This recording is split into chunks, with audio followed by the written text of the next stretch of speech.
Ukrainaның Харьков шәһәрендә Русия яклы протестчылар якшәмбедә басып алган җирле хөкүмәт биналарында калуын дәвам итә. Хакимиятләр алар белән сөйләшүләр алып баруын белдерә. Русия тарафлы активистлар шулай ук Донецкий һәм Луганский шәһәрләрендә дә хөкүмәт биналарын басып алды.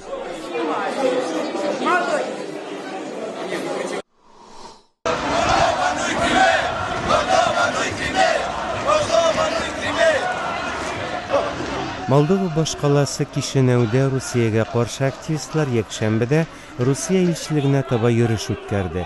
Демонстрантлар Мәскәү сәясәтен тәнкыйтьләп, бу сезгә Кырым түгел дигән шигарләр кычкырды. Шул ук көнне Русия тарафлы кешеләр илчелек алдында үз җыенын үткәрде.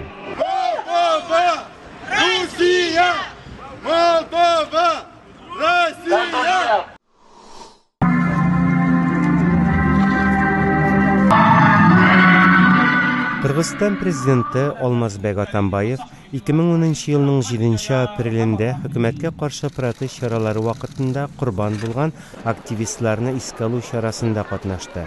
Атамбаев һәм башка рәсмиләр Бишкек читендә 90 курбан җирләнгән мемориаль үзәгенә чәчәкләр салдылар.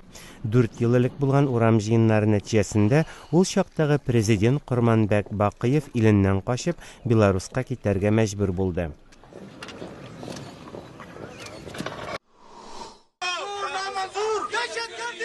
Пакистанның Пешавар каласында журналистлар телевидение хәбәрчесе Җәмшид Багван өенә булган һөҗүм уңаеннан протест чарасы үткәрде.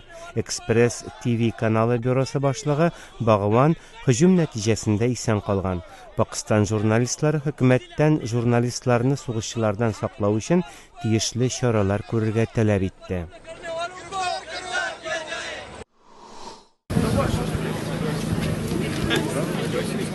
Бүген Петербургда 25 ел элек Норвегия диңгезендә баткан атом суасты кемәсе корбаннарын искә алдылар.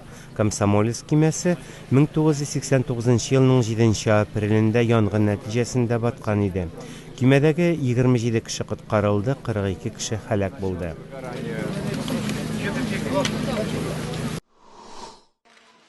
Австрия Маҗарстан империясының соңгы патшасы Карл I-ның оныгы Карл фон Хабсбург Белградта Сербия премьер-министры Ивица Дачичка медаль тапшырды. Австрия аксиягының бу сәфәре Беренче дөнья сугышы башлануның 100 еллык тантаналары алдыннан ясалды. Билгеле булганча, Беренче дөнья сугышы Хабсбурглар нәселе вәкиле тәхет варисы Франц Фердинандның бер серб студенты тарафыннан үтерелүеннән башланып китә.